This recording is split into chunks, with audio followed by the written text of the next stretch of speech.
Congress party వ్యతిరేకం అంటూ BJP దుష్ప్రచారం చేస్తోంది. దీనిని తీవ్రంగా ఖండిస్తున్నాం అని టీజీఈసీ చైర్పర్సన్ నిర్మల జగ్గారెడ్డి అన్నారు. సంగారెడ్డి పట్టణంలో TGEC chairperson Nirmala Jaggareddy media సమావేశం నిర్వహించారు. ఈ సందర్భంగా వారు మాట్లాడుతూ డీలిమిటేషన్తో కలిపి మహిళా బిల్లును ప్రవేశపెట్టడంలోనే బీజేపీ చేస్తున్న కుట్ర దాగి ఉంది అని అన్నారు. కాంగ్రెస్ పార్టీ తొలి నుంచి మహిళల సాధికారతకు కట్టుబడి ఉంది. వచ్చే సమావేశంలో మహిళా బిల్లును సెపరేట్గా ప్రవేశపెట్టాలని డిమాండ్ చేస్తున్నాం. మహిళా బిల్లుకు కాంగ్రెస్ వ్యతిరేకం అని బీజేపీ దుష్ప్రచారం చేస్తోంది. గతంలోనే మహిళా బిల్లు ఆమోదం పొందేలా చేసింది కాంగ్రెస్ పార్టీ. కేవలం బీజేపీ వాళ్లు దీనిని ఒక ఆయుధంగా మార్చుకోవాలని కుట్ర చేశారు. ఆడజాలాక పాత గజ్జెలు అన్నట్లుగా ఉంది బీజేపీ నాయకుల ధోరణి. డీలిమిటేషన్లో మహిళా బిల్లును కలపడమే ఇందుకు నిదర్శనం. బీజేపీలో ఒక్కరినైనా ప్రధాని స్థాయికి తెచ్చారా? కాంగ్రెస్ పార్టీలో ఇందిరాగాంధీ ప్రధాని పదవిని చేపట్టారు. కాంగ్రెస్ పార్టీ అన్ని విషయాల్లో మహిళలకు పెద్దపీట వేస్తూ వస్తోంది. మీకు దమ్ము, ధైర్యం ఉంటే పార్లమెంట్లో మహిళా బిల్లును సెపరేట్గా ప్రవేశపెట్టండి. కాంగ్రెస్ తప్పకుండా మద్దతునిస్తుంది అని అన్నారు. దక్షిణాది రాష్ట్రాలకు రాజకీయ ప్రాధాన్యం తగ్గించేలా, ఉత్తరాది రాష్ట్రాలకు లాభం చేయడానికి బీజేపీ డీలిమిటేషన్ బిల్లు పేరిట కేవలం ఓట్ల రాజకీయం చేస్తోంది. పైగా మహిళా బిల్లుకు కాంగ్రెస్ పార్టీ వ్యతిరేకం అంటూ బురద జల్లే ప్రయత్నం చేస్తోంది. తెలంగాణలో మహిళలను కోటీశ్వరులను చేసేలా సీఎం రేవంత్ రెడ్డి ఆధ్వర్యంలో ప్రజాపాలన సాగుతోంది. వచ్చే సమావేశాల్లో మహిళా బిల్లును సెపరేట్గా ప్రవేశపెట్టాలి. లేని పక్షంలో మహిళల హక్కులను సాధించుకునేలా పోరాటం చేస్తాం అని అన్నారు.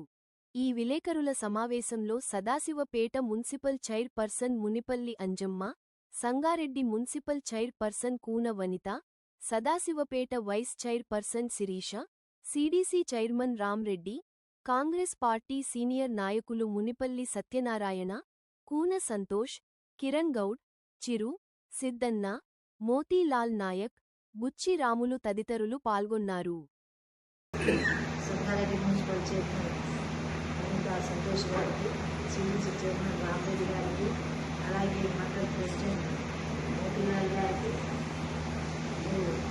బుచ్చి రాములు గారికి, సిద్దన్న గారికి, అలాగే కాంగ్రెస్ నాయకులు కుమార్ గారికి, విజయ్ గారికి అందరూ కూడా నమస్కరిస్తూ ఇలాంటి ముఖ్య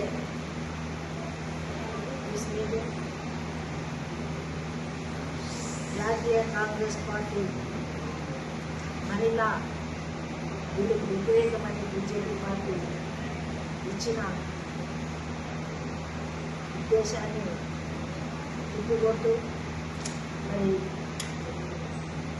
బీజేపీ పార్టీ ఆలోచన ఏంటంటే మహిళా బిల్లు మేము ఇస్తుంటే బీజేపీ పార్టీ ఇస్తుంటే కాంగ్రెస్ పార్టీ అడ్డుకుంటుంది అని ప్రజల్లో ప్రచారం చేయడం మరి ఎంతవరకు సమంజసమని మేము అడుగుతున్నాం. 2023లోనే మహిళా బిల్లు ఆమోదించింది కాంగ్రెస్ పార్టీ. మరి ఈరోజు వాళ్ళ పార్టీని బతికించుకోవడానికి పార్టీలో ఒక ఆయుధంలాగా తీసుకోవాలనే ఉద్దేశంతో ఈ ప్రచారం చేయడం జరుగుతుంది. మహిళా బిల్లు పెట్టేది ఉంటే సపరేట్ పెడితే తప్పకుండా కాంగ్రెస్ పార్టీ సపోర్ట్ చేస్తుందని మరి పైన ఉన్న మల్లికార్జున ఖర్గే గారు, కేసీ వేణుగోపాల్ గారు, రాహుల్ గాంధీ గారు, సోనియా గాంధీ గారు, ప్రియాంక గాంధీ గారు చెప్పడం జరుగుతుంది.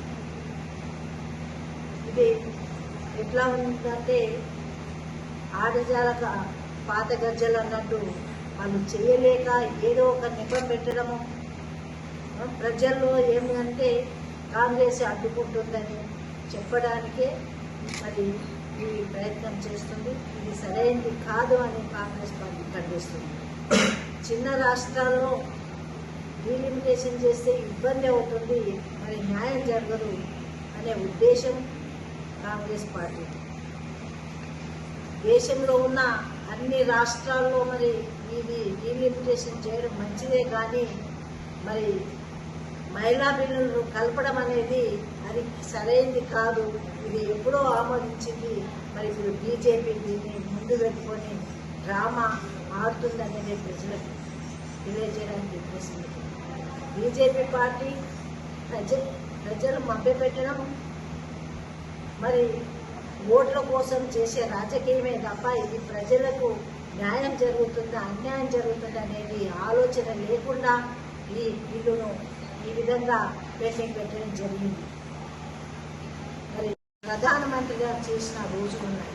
మరి బీజేపీ పార్టీలో ఒక్క మహిళకు స్థానం ఇచ్చిందని, మరి అంత ప్రధానమంత్రి అయిన స్థాయిని తీసుకొచ్చిన పార్టీ ఉందా అని అడుగుతున్నారు. మరి ఢిల్లీలో కూడా ముఖ్యమంత్రిని చేసి మహిళా ముఖ్యమంత్రిని చేసింది. ఈరోజు మీకు దమ్ము ధైర్యం ఉంటే వచ్చే పార్లమెంట్లో మహిళా బిల్లు సపరేట్ పెట్టండి. మరి అలా పెడితే మేము కాంగ్రెస్ పార్టీ మద్దతు ఇస్తుంది. మేమందరం కూడా స్వాగతిస్తామని తెలియజేసుకుంటూ మరి బీజేపీ పార్టీని మనమందరం కూడా గమనించాలి. వాళ్ళు సొంత లాభాని కోసమే మరి ఈ లిమిటేషన్ని మహిళా బిల్లుని కలిపి చేస్తున్నారనేది గమనించాలి ప్రతి ఒక్కరు. మరి దీన్ని అందరం కూడా మనం దృష్టిలో పెట్టుకొని పార్టీలకు అతీతంగా మేమందరం కూడా ముందుకు వస్తాం. మహిళా బిల్లును సపరేట్ పెడితే అని తెలియజేసుకుంటూ సెలవు తీసుకుంటున్నాను. జై హింద్, జై కాంగ్రెస్ పార్టీ. కాంగ్రెస్ పార్టీ మరి కాంగ్రెస్ పార్టీ ఎప్పుడైనా మహిళలకి పెద్దపీట వేస్తుంది, మహిళా పక్షపాతిగా ఉంటుంది. మరి ఈరోజు బీజేపీ మరి పార్లమెంటు అసెంబ్లీ స్థానాలను పెంచాలి అని అనుకోవడం ఎంత దురదృష్టకరం అంటే, చిన్న రాష్ట్రాలు నష్టపోతున్నాయి, రూపురేఖలే మారిపోతాయి. అదే పెద్ద రాష్ట్రాలు ఉత్తర భారతదేశం ఉన్న కాబట్టి బీజేపీ ఫోకస్ పెట్టి అక్కడ ఓట్ల రాజకీయాని కోసమే ఈ పన్నాగం అనేది అందరు కూడా తెలుసు. మరి మేము కాంగ్రెస్ పార్టీ నుంచి తెలియజేస్తున్నాం. అదే వాళ్ళు ఓట్ల రాజకీయం కోసమే ఈ డీలిమిటేషన్ మహిళా బిల్లును రెండింటిని కూడా కలిపి అది ఏది కాకుండా చేయొచ్చు, అది చేయొచ్చు అనుకొని ఇది చేయొచ్చు అని ముందుగా కాంగ్రెస్ పార్టీపై బుద్ధ చల్లడానికి ప్రయత్నం చేస్తున్నాయి. కాబట్టి నేను ఏమంటున్నామంటే ఈరోజు ఆదర్శంగా తెలంగాణ రాష్ట్రంలో తీసుకోవచ్చు. రేవంత్ రెడ్డి ముఖ్యమంత్రి గారు ఒక్కొక్క మహిళని కోటీశ్వరాలను చేస్తామని చెప్పడం, మళ్ళీ రాష్ట్రంలో మరి బస్సు ఫ్రీ చేయడం, అన్ని పథకాలు కూడా మహిళలకే, ఇల్లు కానివ్వండి, కరెంటు కానివ్వండి మహిళలకు ఇవ్వడం. ఇంత ఆదర్శంగా ఉన్న కాంగ్రెస్ పార్టీ పైన వాళ్లకు మరి ఇలాంటి దురుద్దేశం రావడం చాలా దురదృష్టకరం. మేమందరం కూడా బాధపడుతున్నాం. మహిళలందరం కూడా ఈరోజు బీజేపీ పార్టీ మహిళలను చిన్న చూపు చూస్తుంది, మహిళలకు స్థానాలు రాకుండా చేస్తుంది, మహిళలను రాజకీయంగా రాకుండా మరి ఉద్దేశంతో ఈ లిమిటేషన్తో మహిళా బిల్లులు కలపడం చాలా దురదృష్టకరంగా ఉంది. నేను దీన్ని పూర్తిగా ఖండిస్తున్నాం. మేము ఇక ముందు కూడా నెక్స్ట్ పార్లమెంట్లో ఈ లిమిటేషన్కి సపరేట్గా మహిళా బిల్లు పెట్టాలి. పెట్టకపోతే పెద్ద ఎత్తున మేము ఉద్యమాలు చేయడానికి మరి తప్పకుండా ఉన్న ప్రభుత్వం పైన, బీజేపీ ప్రభుత్వం పైన ఉద్యమాలు చేసి మా హక్కులను మేము కాపాడుకుంటాం, సాధిస్తాం. మాకున్న రిజర్వేషన్ మాకు ఇచ్చే వరకు మేము పోరాటం చేస్తామని తెలియజేస్తున్నాం.